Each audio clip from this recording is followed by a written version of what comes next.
東京・銀座の中心、きらびやかな超高層ビル。その足元、一人の老人が座っています。色あせた古い作業着、使い古された段ボール。これが彼の椅子です。すれ違う人々、誰もが彼を避けて通ります。汚いものを見るような目。冷たい視線が刺さります。しかし、誰も知りません。この老人が見つめる先、それは目の前のビル。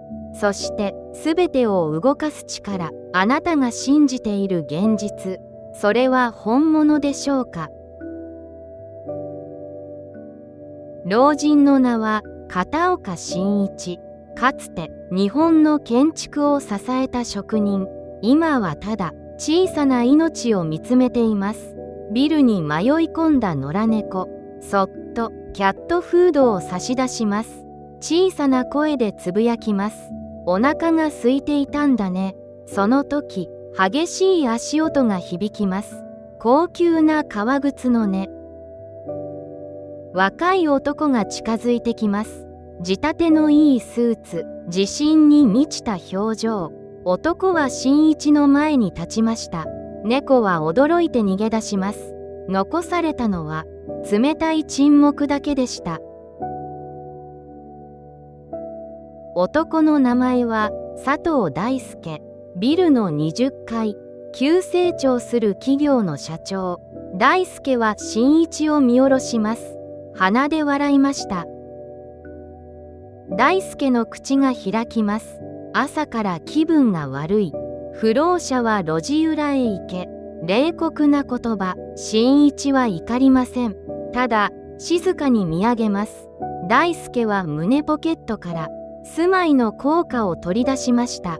地面に投げつけます。チャリンと寂しい音が響きました。これで酒でも買いなさい。大輔は背を向けます。汚れがついたかのように自分の靴を拭いました。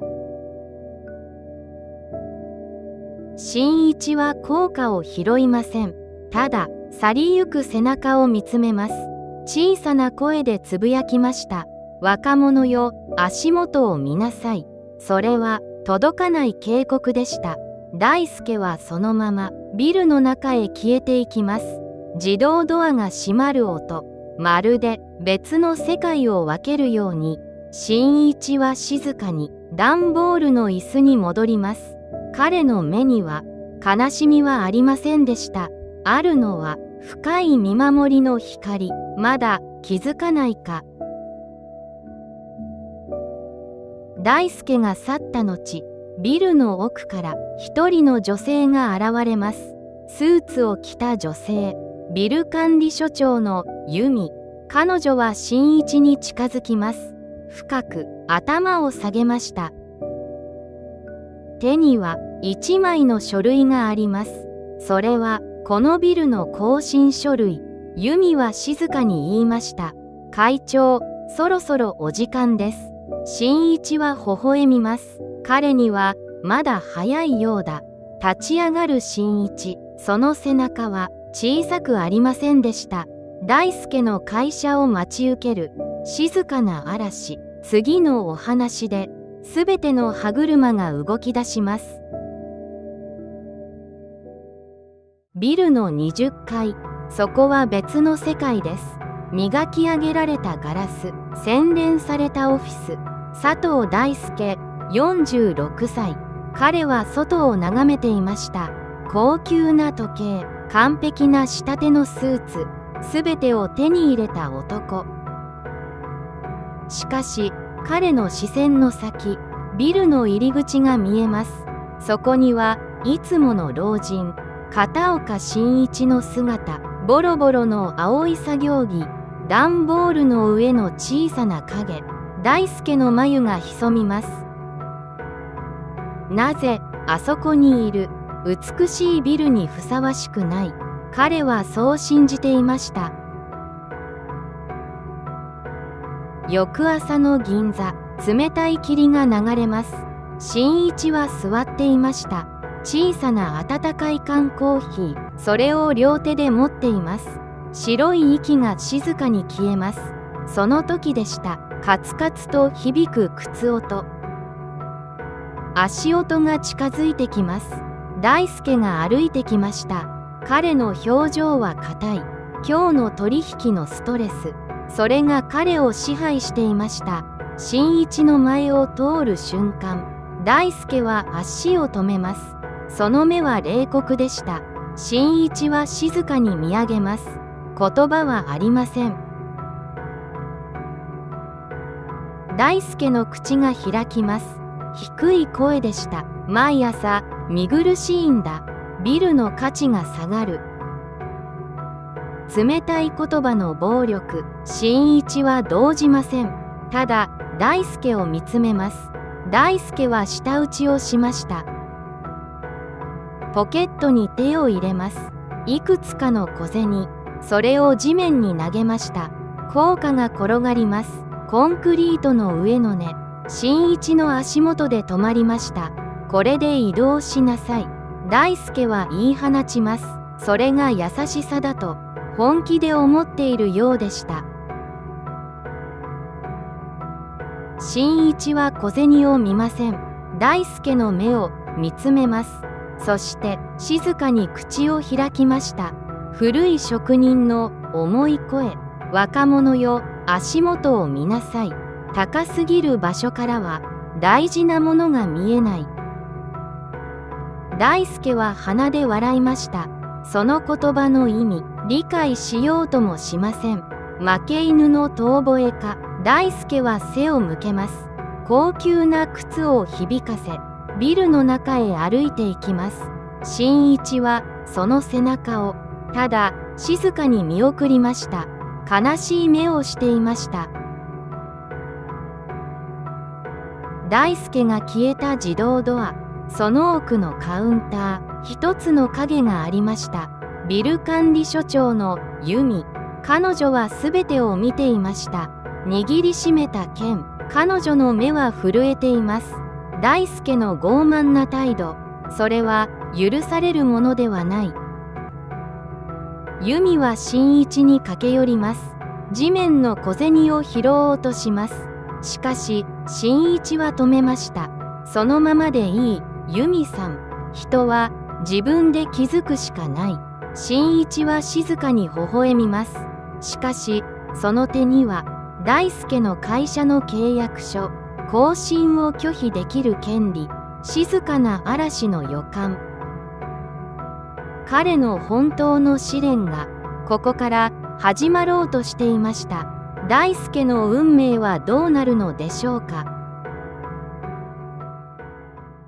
ビル管理所の中、静かな時間が流れます。ユミは席に座っていました。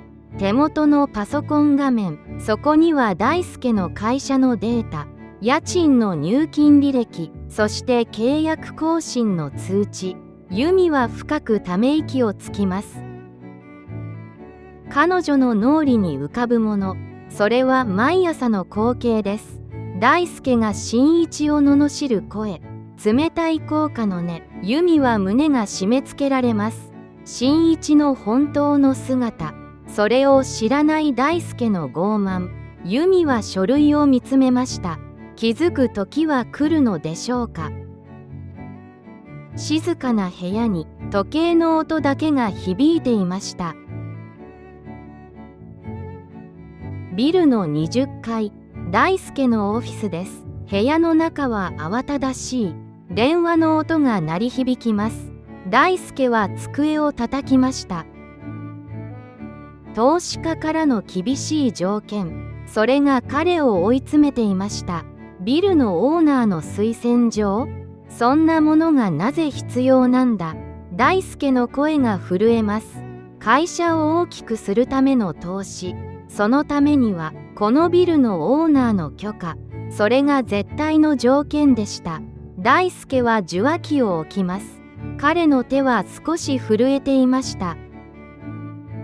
目の前の華やかな成功、それが急に脆く見え始めていました。その頃、ビルの外、新一は座っていました。いつもと同じ段ボール。冷たい風が吹きます。古い作業着の襟を立てます。新一の目は穏やかでした。彼は見上げていました。大輔のオフィスがある20階。窓ガラスの向こう、新一には見えていました。大輔の焦る姿、そして人間が崩れていく過程。欲は目を曇らせるね。新一はぽつりと言いました。彼は大輔を憎んでいません。ただ悲しんでいました。一人の人間が大切なものを見失う姿を。大輔がビルから出てきます。オーナーの情報を探すため、彼は走っていました。また、新一の前を通ります。大輔は足を止めました。怒りが彼を突き動かします。まだここにいるのか。お前のせいで流れが悪い。大輔は新一を睨みつけます。自分の不幸の原因、それを老人に押し付けました。新一は静かに言いました。原因はあなたの中にあります。古い職人の静かな声。大輔は耳を貸しません。黙れ老害が。大輔は吐き捨てました。そのまま歩き去ります。本当の答えがすぐ足元にあるとも知らずに。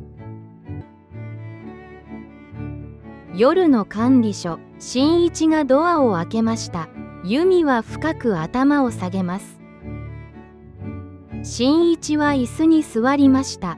作業着のボタンを外します。由美は書類を出しました。大輔の会社の契約書。佐藤社長は探しています。このビルのオーナーを。由美の声は静かでした。新一は契約書を手に取ります。ゆっくりとページをめくる。そこには大輔のサイン。新一はペンを持ちました。明日すべてが決まるね。新一の目が光ります。それは職人の厳しい目。冷たい扉が閉じる音。大輔を待ち受ける結末。それはどんな姿でしょうか。ついに契約更新の日。外は激しい雨でした。大輔は最上階へ向かいます。エレベーターの数字、静かに上がっていきます。彼の手には新しい書類。投資家に見せるための推薦状。それを望んでいました。心臓の音が響きます。30階の重い扉。大輔は深く息を吸いました。扉の向こうの応接室。そこには由美所長がいます。静かな微笑み。由美は席を進めました。オーナー様は間もなくお見えになります。大輔は深くうなずきます。自分の未来が変わる瞬間、彼はそう確信していました。静かな部屋、重い扉が開く音。大輔は勢いよく立ち上がります。入ってきた人影。大輔は我が目を疑いました。色あせた青い作業着、少し濡れた帽子。毎朝ビルで見かけた老人、片岡真一の姿でした。大輔の顔が歪みます。声を荒げました。お前、なぜここにいる？警備員を呼べ。この小敷を追い出せ。部屋中に響く大輔の怒鳴り声。新一は何も言いません。ただ静かに歩きます。大輔の正面の席。そこへゆっくりと座りました。大輔の怒りは収まりません。由美に向かって叫びます。管理の責任はどうなっている？由美は静かに一歩前へ出ました。大輔を冷たく見つめます。彼女の口が開きました。失礼ですよ、佐藤社長。この方が我が社のオーナー、片岡真一会長です。部屋の空気が凍りつきます。大輔の言葉が止まりました。耳を疑う言葉。オーナー？この老人が？新一は帽子を脱ぎました。白髪混じりの髪。しかしその目は鋭い。本物の支配者の眼差しでした。新一は机の上に書類を置きます。ゆっくりと大輔の前に滑らせました。そこには赤い文字。退去勧告書。大輔の顔から血の気が引きます。なぜこんなことを？大輔の声が震えていました。新一は静かに答えました。私は毎日あなたを見ていた。お金と地位を手に入れ、大切なものを忘れた姿を。毎朝の冷たい効果、汚いものを見るような目、すべてが自分に戻ってきました。推薦状どころか退去ですか？大輔は崩れ落ちそうになります。自分の傲慢さが招いた結果、その重さに気づきました。大輔は頭を下げました。床に膝をつきます。お願いします。やり直させてください。プライドは消えていました。新一は静かに立ち上がります。大輔を見下ろしました。職人は土台の悪い家は建てない。心に土台のない人間も同じだ。新一は背を向けます。由美も書類を片付けました。部屋を出ていく二人。大輔はただ一人残されました。窓の外の雨音、まるで彼の未来を流すように激しく響いていました。すべてを失った男の運命、最後の結末はどこへ向かうのでしょうか。激しい雨が上がりました。銀座の街、夕日が道ネオンを照らします。大輔の会社はビルを去り、静かに終わりを迎えました。すべてを失った男。しかしそれは新しい始まりかもしれません。新一は元の場所にいます。いつもの段ボールの椅子、色あせた青い作業着。彼の表情は穏やかでした。足元には拾われなかった小銭。新一はそれを見つめます。汚れのないきれいな目。彼は静かに息を吸いました。世界は何も変わっていません。ただ一つの傲慢が消えただけでした。チーと声がします。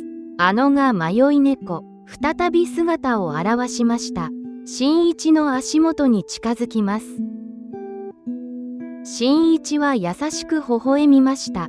シワのある手でそっと猫の頭を撫でます。もう怖がらなくていいよ。静かな優しい声。大輔に怒鳴られた場所。そこは今暖かい空気に包まれています。新一は小さな命を守る。それが彼の本当の仕事。大きなビルを持つことより目の前の命を慈しむこと。彼にとってはそれが日常の本質でした。由美所長が歩いてきます。温かいお茶の缶。それを新一に手渡しました。二人は並んで座ります。由美は静かに言いました。佐藤社長、気づいたでしょうか。新一はお茶をすすります。温かい湯気が上がりました。失って初めて見えるものがある。職人が家を建てる時と同じだ。目に見えない基礎が一番大事。新一の言葉には重みがありました。お金や肩書きは風が吹けば吹き飛ぶ砂の城。本当に価値のあるものは崩れない人間の心。彼はそれを知っていました。銀座の夜が始まります。ネオンが美しく輝く。高級な車が通り過ぎます。人々は華やかさを競う。しかし新一の座る場所、そこだけは別の時間が流れる。彼は何も持っていないように見える。しかし全てを持っています。本当に豊かな人生。それは何でしょうか。誰かを傷つけて得る成功。それは本物ではないかもしれません。人は知らないうちに大切なものを失うことがあります。新一の静かな警告。それは現代を生きる私たちへのメッセージでした。画面の前のあなた。目の前の外見だけで人を判断していませんか。あなたの周りにも大切な教えをくれる人、隠れた本物がいるかもしれません。足元を見つめ直すこと、それが真の豊かさへの第一歩。このお話があなたの心に届いたなら、とても嬉しく思います。温かいお気持ちになった方は、チャンネル登録をお願いします。あなたの身近な職人や尊敬する人生の先輩のエピソード、ぜひコメントで教えてください。静かな夜が更けていきます。良い夢を。